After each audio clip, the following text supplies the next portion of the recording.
I had a student a few weeks ago who had been working on a piece for months. She'd done the work, she'd played the whole thing by memory, basically clean, with maybe one small slip, but she was pretty happy about it. And then I had her watch the video back, and her reaction was, "This sounds flat. Like, everything's there, but nothing's really happening." And she was right. I mean, she didn't really play many wrong notes. The rhythm was right, the fingering was right, the memory pretty much held up, but it kind of sounded like nothing. If that's ever happened to you, you've probably blamed it on not being polished enough. So you practice more. You get the same result, still flat. That's not a polish problem, that's a hierarchy problem. And once you see it, you can change and hear everything in almost everything you play. What flat actually means is that every note is coming out at basically the same volume, the same weight, the same importance. Nothing is more important than anything else. But music isn't really supposed to work that way. In any piece, some notes matter more than others. Some lines are the story, whereas some lines are just there to support the story. If you play all of it like it's equally important, the listener can't really tell what to pay attention to. And so they basically tune it out, not because you made a mistake, but because you didn't really tell them where to listen. See, think about your two hands for a second. Most of the time, only one hand is really carrying the main idea, the melody, the thing that you actually want somebody to remember.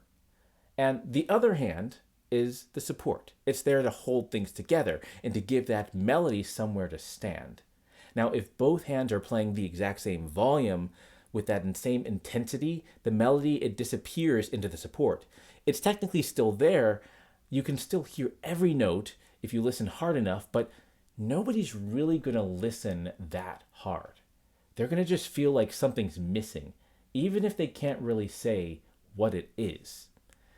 Now, this is the difference between a pianist and someone who plays the piano. A pianist is constantly deciding in real time to what matters right now and what doesn't.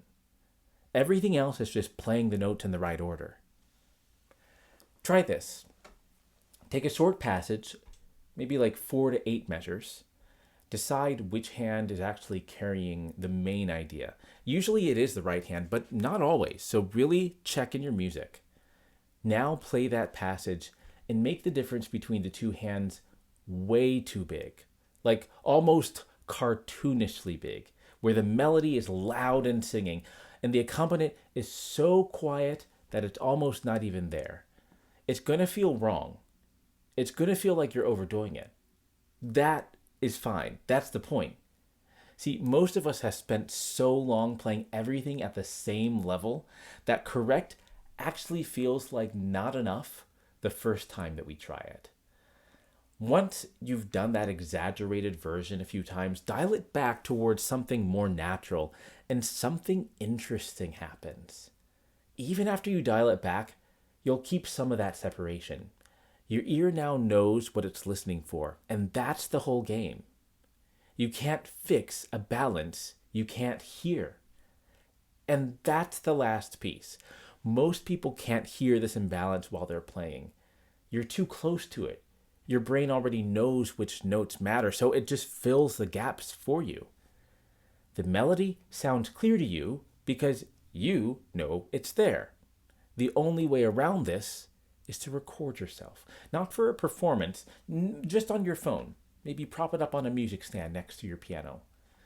Play the passage, then go back and listen like you're hearing it the first time, like you're a stranger in the room. I promise you, the first time you do this, you'll hear things that you had no idea were happening. The gap between where you think you're playing and what's actually coming out of the piano, that's where most of the real progress happens. So, if something you're working on sounds flat, don't reach for more repetition. Just ask yourself, where's the melody right now? Is it actually winning? Exaggerate the difference until it feels like it's too much. Then record yourself and listen back. The hard part is that this is one of the toughest things to fix on your own because you can't hear your own playing the same way that someone else can. That student I mentioned at the start, the flat performance, the fix took about 10 minutes once someone else was in the room pointing out exactly where the imbalance was. If you want that kind of second set of ears on what you're working on, that's literally what I do. I teach one-on-one coachings to adult pianists, and there's a link below to book an intro call.